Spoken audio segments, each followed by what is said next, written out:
Olá, Paula, muito boa tarde. Eu pedi-lhe para falarmos um bocadinho sobre esta fase que estamos a atravessar, que é de algum frio e de alguns cuidados que com certeza é preciso ter, não é? É verdade, Paula. Aproveito também para agradecer o convite e cumprimentar todos os ouvintes.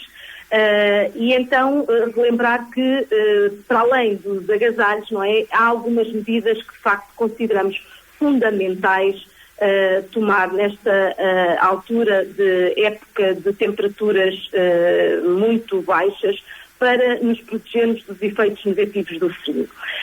Em primeiro lugar, começar logo por evitar a exposição prolongada ao frio. Portanto, sempre que tivermos oportunidade, a exposição ao frio deve preferencialmente ser muito controlada o menor tempo possível e também ter cuidado com as mudanças bruscas de temperatura. Devemos vestir roupa adequada, preferencialmente devemos vestir-nos como uma cebola às camadas, não é? Várias camadas de roupa para conseguirmos manter o nosso corpo quente. Não devemos esquecer de proteger as nossas extremidades do corpo. Estamos a falar das nossas mãos, dos pés e da nossa cabeça. Devemos utilizar as luvas, o gorro, o cachecol, as nossas meias devem ser quentinhas e o nosso calçado, preferencialmente, para além de quente, deve ser antiderrapante, não é? Para evitarmos as quedas e os trambolhões que também trazem outras consequências. Em casa, para além de andarmos também bem agasalhados, ou devemos andar bem agasalhados, também é importante a temperatura. A casa não deve também estar muito quente. Não deve estar quente, mas não muito quente. Preferencialmente entre os 19 e os 22 graus. E a casa não deve estar também permanentemente fechada. Isto é, nós periodicamente devemos abrir por curtos espaços de tempo as nossas janelas, por forma a conseguirmos promover uma renovação adequada do ar e conseguirmos melhorar a qualidade do ar que respiramos em casa. Em particular, se tivermos equipamento de aquecimento de combustão. Estamos a falar das braseiras, das lareiras, e de facto ainda é mais importante esta renovação do ar. Não nos podemos esquecer que os equipamentos de combustão podem causar intoxicações graves devido à acumulação do monóxido de carbono e até levar à morte. Portanto, é muito importante promovermos a renovação do ar das nossas casas. Verificar também o funcionamento dos nossos equipamentos de aquecimento e não estarmos muito perto da fonte de calor, porque também acaba por acontecer algumas vezes a queimadura por proximidade à fonte de calor. Dizer também que devemos desligar os dispositivos de aquecimento quem utilizar quando vamos dormir. Esses devem ser sempre desligados.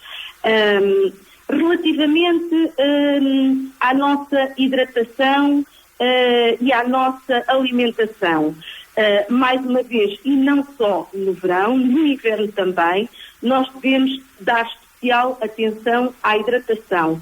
Devemos beber ao longo do dia bebidas quentes e sopa também, ingerir sopa.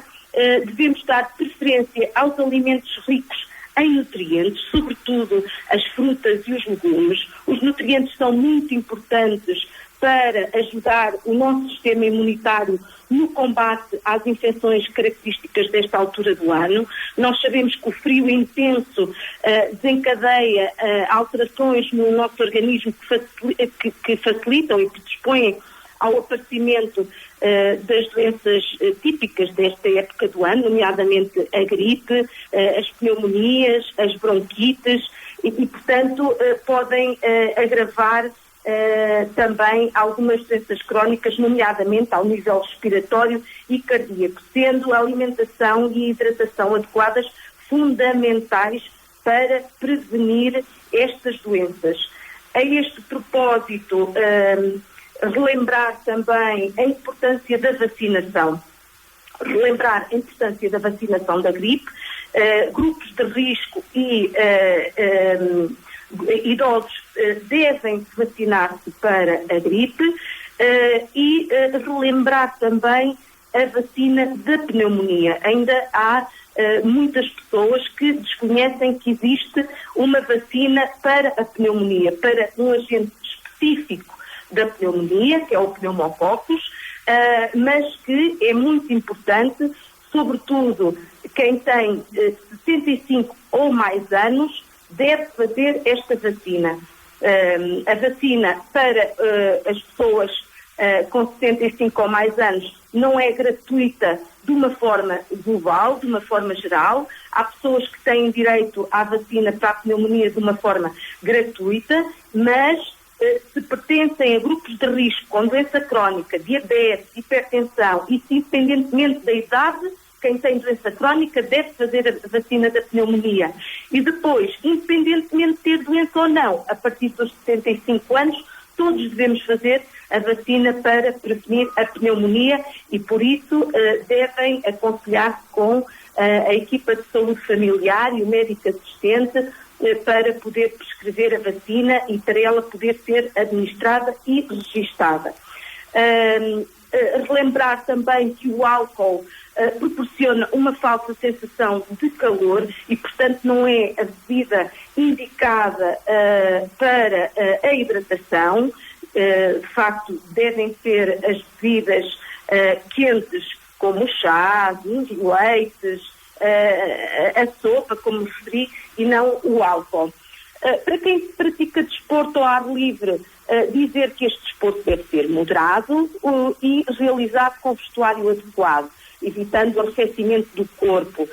Dizer também que os praticantes de exercício ao ar livre devem ter também atenção às condições do piso, porque também eles estão sujeitos às quedas e que podem ser evitadas utilizando calçado adequado e tendo alguma precaução.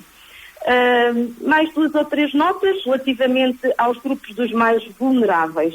Devemos prestar especial atenção aos grupos mais vulneráveis, nomeadamente aos extremos da idade, às crianças, aos mais novos, às crianças nos primeiros anos de vida e às pessoas mais idosas, aos mais velhinhos, sobretudo se estiverem em situação de isolamento. Devemos prestar os nossos cuidados caso eles necessitem, devemos disponibilizar a nossa atenção sempre que percebermos que de nós necessitam. Uma palavra também para as pessoas sem abrigo.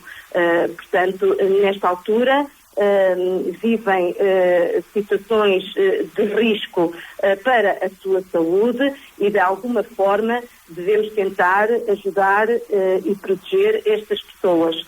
Para quem viaja de automóvel, dizer que deve informar-se previamente relativamente às condições meteorológicas e adotar uma condução defensiva, uma vez que em determinados locais na estrada poderá haver acumulação de gelo. Para terminar mesmo, dizer que devemos manter-nos informados, hidratados e quentes, e se ficarmos doentes, não devemos correr de imediato para as urgências. É sempre muito importante ligar previamente a linha de saúde 24, 808 24 24 24. Claro que, se for uma situação de emergência, aí sim terá de se ligar o 112. E era isto que tinha para dizer de momento, Paula. Não sei se há alguma questão que me queira colocar e que eu possa esclarecer. Em relação à vacinação, quem ainda não se vacinou, ainda vai a tempo de o fazer? Quem ainda não se vacinou vai muito a tempo de o fazer. A vacina é a primeira medida e a mais custo-efetiva de prevenção da doença, seja para que doença for evitável pela vacinação. Pois, mas há pessoas que, como não levaram ali em novembro, dezembro, depois acham que já não podem levar, portanto era só para esclarecermos que ainda vai a tempo de realizar essa vacinação. Doutora... Lembro a vacina da prevenção para prevenir a pneumonia, vacinação antipneumocócica. Para quem não a tem e tem doença associada, doença crónica, ou tem mais de 75 anos, é importante que fale com a sua equipa de família para fazer a vacinação antipneumocócica. Há pouca gente a fazer essa vacina, não há, doutora Gracinda? De facto, a cobertura para a vacina antipneumocócica ainda não é aquela que nós desejamos, mas houve um aumento na comparticipação da vacina e, portanto, os preços neste momento são muito mais acessíveis. E neste momento estamos a conseguir ter uma maior adesão à vacina. Pronto, pelo menos fica aqui o alerta para que as pessoas contactem suas equipas de saúde familiar para poderem então ver de que forma é que poderão levar esta vacina, não é? É muito importante e deixarmos aqui então essa indicação. Desejo-lhe o resto de uma boa semana, um bom fim de semana. Obrigada, doutora Gracinda, marcamos encontro para brevemente para falarmos de outro assunto seguramente. Muito obrigada e um bom trabalho para si. Obrigada. Doutora Gracinda Junqueira, que é a delegada de saúde do Concelho de Alvaiazer e também de Figueirão dos Vinhos, e connosco aqui também.